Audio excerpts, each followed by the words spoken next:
Alright guys, welcome back to the most amazing gaming channel in the world. Today we are going to be going over the new god, Fafnir's build and level up process. If you haven't already, please go and follow the Twitch and Twitter down below in the description box. And let's get into this. So first, I'm going to go over the abilities here very quick. The passive, you basically get... It just acts like Watcher's Gift. So you get 4 bonus gold from all minions, structures, kills, assists, everything like that.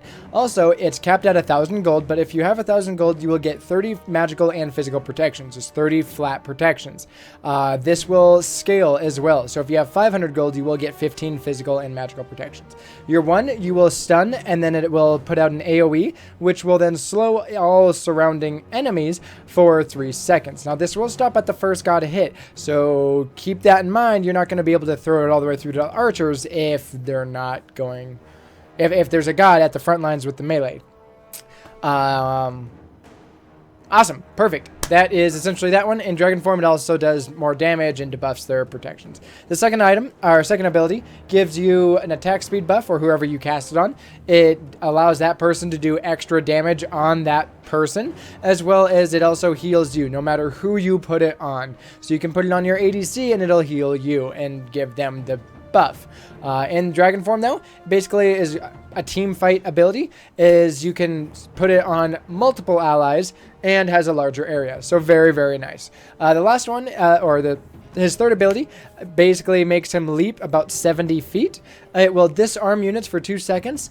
If you are in Dragon form, it will do the damage per tick over 3 seconds, and stuns and disarms the closest to him. So, quite nice.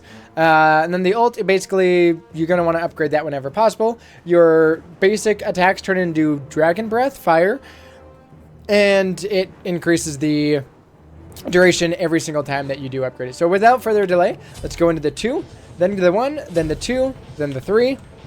The ult, and then go into the 2. You're going to want to hold on to this because it's very helpful to upgrade the ult, and you're going to want your 2 maxed out as quick as possible. Then you go into your 1 because this will help with the dragon debuff protections, or dragon protections debuff. Let's try that again. There we go. And there is that last one. Perfect. Now the actual level up process. I do want to put a disclaimer out here. If you do not know how to counter build, I will give you a full build. But I extremely strongly recommend you counter build with at least 2 items. So to get this started, you're always going to want Watcher's Gift no matter what in almost any game mode because it works very, very well with his passive. Besides that, though, Reinforced Shoes are going to be what you want to pick up. Gives you amazing CC reduction and everything else.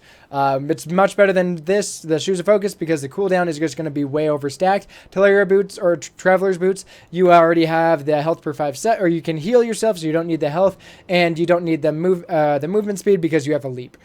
So, kind of a waste on both of those. Next one I would grab would be Breastplate of Valor, and most likely Genji's Guard is what I'd go in. This will give you both the very good physical and magical protections, not counting your passive. It'll give you 30% cooldown, and it'll give you that good mana per 5 seconds as well to keep you in the fight. At this point, it depends on how the game is going. If I do find myself, you know, really always in the front lines when I get low on health, Mantle of Discord would be very, very good because it can stun them, giving you an extra second to either get out of there or hit them again and stun them and keep your combo up. Otherwise, Height of the Urshan is definitely a very good item. It also gives you good health and mana pool, as well as 5 more physical and magical protections, but keep in mind you do have to keep this. It is a stackable item. So depending on how the match is going, I would say Mantle of Discord or Height of the Urshan, and spend the other 2 items counter building. If you have a Sylvanas, you're going to need, or like a Soul, or a Tyr, or Hercules, or whatever the hell, Pestilence is definitely going to be your friend. You have someone like a Rama that's going to be having a 2.5 attack speed, or a Mercury. You're going to want Nemean Lion, and probably Midgardian is your last 2. Just kind of keep those in mind there, guys. But if you do not know how to counter build, this will be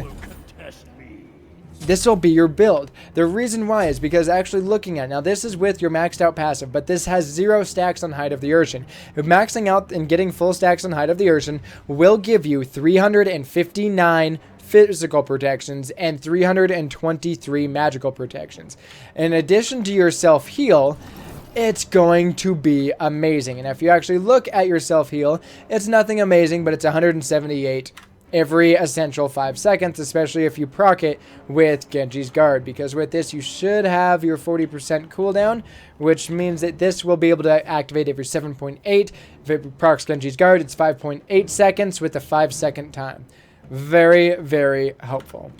So hopefully this did help you guys kind of, well, learn the quick outline of his abilities here. We can go and attack that, launch that, and then you can heal and go to town.